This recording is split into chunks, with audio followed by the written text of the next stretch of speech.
کہ زمانہ قبل کے اندر 3 آدمی اپنی روزی روزگار کمانے کے لیے سفر پہ نکلے. جیسے کبھی آج کا دیہاتوں سے، گاؤں دیہاتوں سے لوگ روزی کمانے کے لیے شہروں میں جاتے ہیں، وہ بھی روزی کمانے کے لیے نکلے. راستے میں اس زمانے میں زیادہ گھوڑوں میں، پیدل، اونٹوں پر، خچروں پر سفر ہوا کرتے تھے. اب وہ جب نکلے تو راستے میں بارش نے آ کر گھیر لیا. اتنی تیز بارش تھی کہ آگے سفر کرنا ناممکن ہو گیا. انہوں نے پہاڑ کے دامن میں دیکھا کہ غار تھی، اس کے اندر وہ داخل ہو گئے اور اس غار کی پناہ لی، یعنی اس کے اندر داخل ہو گئے. اتنے میں ایک چٹان اوپر سے لڑکی، اس جو راستہ جس میں داخل ہوئے تھے وہاں آ کر پھنس گئی. اب پھنس گئی تو وہ تو غار ان کے لیے کور بن گئی کہ وہ چٹان اتنی باریک ہے اس کو تو ہلا بھی نہیں سکتے تھے. بولا اب کیسے کیا ہوگا، وہ تو غار ہے، اوپر پہاڑ ہے، آگے غار کے اندر چٹان ہے جس کو ہلا بھی نہیں سکتے.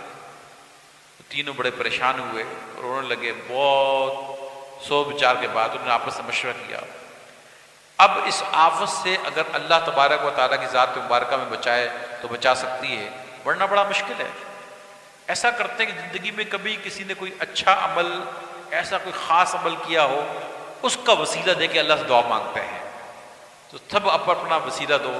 تو سب سے پہلے ایک شخص دعا یوں کرتا ہے، یا رب العالمین، پروردگار عالم، میں بکریاں چرایا کرتا تھا، میرے چھوٹے چھوٹے بچے تھے اور میرے ماں باپ تھے. میں روزانہ بکریاں چرا کر دودھ ان کا نکالا کرتا تھا.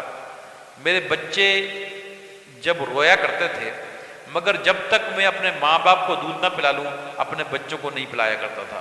پہلے میں اپنے ماں باپ کو پلاتا رہا، اس کے بعد اپنے بچوں کو پلاتا تھا. ایک دن ایسا ہوا میرے مولا کہ اب اپنی داستان اللہ کو سنا رہی ہے، اللہ کے عرض کر رہا ہے کہ میں ایندھن، لکڑیاں چننے کی وجہ سے دیر ہو گئی، لکڑیاں چننے کی وجہ سے مجھے دیر ہو گئی اور میرے آنے تک میرے ماں باپ سو گئے میرے انتظار میں کہ وہ آئے گا دودھ پلائے گا، لیکن میرے ماں باپ سو گئے. جب میں آیا دودھ نکال کر ماں باپ کے کمرے کے اندر، ان کی چارپائی جس پہ سو رہے تھے، تو دیکھا وہ سو چکے ہیں. تو ان کو جگانا میں نے مناسب نہیں سمجھا. میں دودھ لے کے کھڑا رہا کہ جب ان کی آنکھ کھلے گی تو ان کو پلاؤں گا. یہاں تک کہ وہ ساری رات سوتے رہے، میں ساری رات سرانے پہ کھڑا رہا، اور یہاں تک کہ صبح ان کی جا کے آنکھ کھلی تو میں نے دودھ ان کو پیش کیا اور ان کو پلایا. اور دوسری روایت کے اندر یوں بھی آیا کہ بچے اس سے لپٹ لپٹ کر رو رہے تھے، مگر اس نے کہا جب تک میرے ماں باپ دودھ نہیں پئیں گے بچوں میں تمہیں نہیں پلاؤں گا. میں کھڑا رہا اور ان ماں باپ کے انتظار میں جب ان کی خود آنکھ کھلی تو ان کو میں نے دودھ پلایا. یا اللہ، اگر یہ عمل تیری بارگاہ میں قبول ہوا ہے اور یہ حسن سلوک میں نے اپنے ماں باپ کے ساتھ کیا ہے اور یہ نیکی تیری بارگاہ میں قبول ہوئی ہے، مولا یہ آفت چٹان ہے، اس کو تو ہٹا دے. جب اس نے کہا دعا مانگی تو ایک دم زور سے آواز آئی، چٹان کھسک گئی، مگر اتنی نہیں ہٹی کہ باہر نکل سکیں. اتنا ہو کہ ہوا کا راستہ بن گیا، آدمی اس میں گزر نہیں سکتا کیونکہ وہ کھسک گئی. اب دوسرا آدمی دعا کرتا ہے، یہ دعا مکمل ہوگی اس کی. دوسرا آدمی دعا کرتا ہے کہ یا رب العالمین، میرے چچا کی لڑکی تھی، ہم دونوں کے آپس اندر انڈرسٹینڈنگ جس کو کہتے ہیں محبت ہو گئی، یہاں تک کہ معاملہ زنا تک پہنچا. پھر ایک دن ایسا آیا کہ ہم کمرے کے اندر بند ہو گئے اور میں نے اسے زنا کا ارادہ کر لیا.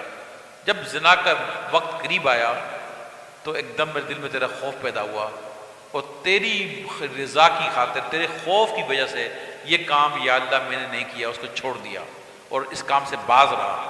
یا اللہ، اگر یہ نیکی تیری بارگاہ میں قبول ہوئی ہے اور تو نے اس کو پسند کیا ہے اور تو نے قبول کیا ہے، بولا اس آفت سے نجات عطا فرما دے.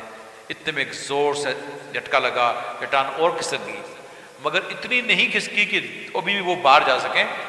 کھسک گئی مگر نکلنے کا راستہ نہیں بنا.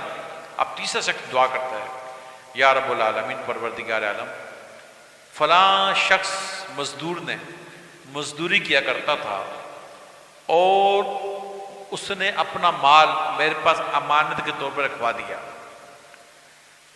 میں نے اس کے بغیر پوچھے اس کے مال کو کاروبار میں لگا دیا. یعنی مثال کے طور پر ایک بکری لے لی، مثال دے رہا ہوں، حدیث میں یہ نہیں ہے، میں مثال دے رہا ہوں، ایک بکری خرید لی، پھر اس کو بیچا، اس میں جیسے 200 کا فائدہ ہو گیا، 500 کا فائدہ ہو گیا، ایک اور لے لی، پھر 1000 کا فائدہ ہو گیا، 2 لے لی. یعنی کہ وہ عرض کرتا ہے مولا اس مزدور نے میرے پاس امانت رکھوائی تھی، میں نے اس کی امانت سے کاروبار شروع کر دیا، وہ کاروبار ترقی کر گیا اور بہت سارا منافع ہوا. اور جب وہ مزدور میرے پاس آیا امانت اپنی لینے کے لیے، نہ صرف اس کی امانت جو پیسہ اس نے دیے میرے پاس رکھوایا تھا میں نے اس کو وہ لٹا دیا، بلکہ جتنا بھی نفع ہوا تھا وہ نفع کے سب مال اس کو عطا کر دیا کہ تیری امانت بھی یہ ہے اور یہ نفع بھی تیری مال کا، تیری مال سے میں نے کمایا ہے، وہ بھی میں نے اس کو لٹا دیا. یا اللہ اگر یہ نیکی تیری بارگاہ میں قبول ہوئی ہے اور تو نے قبول کیا ہے تو مولا اس عذاب سے، اس چٹان کے عذاب سے راستہ کھول دے اور ہم باہر جا سکیں. جب اس نے یہ کہا ایک دم زور سے آواز چٹان گر کے نیچے چلی گئی، وہ تینوں باہر آ گئے.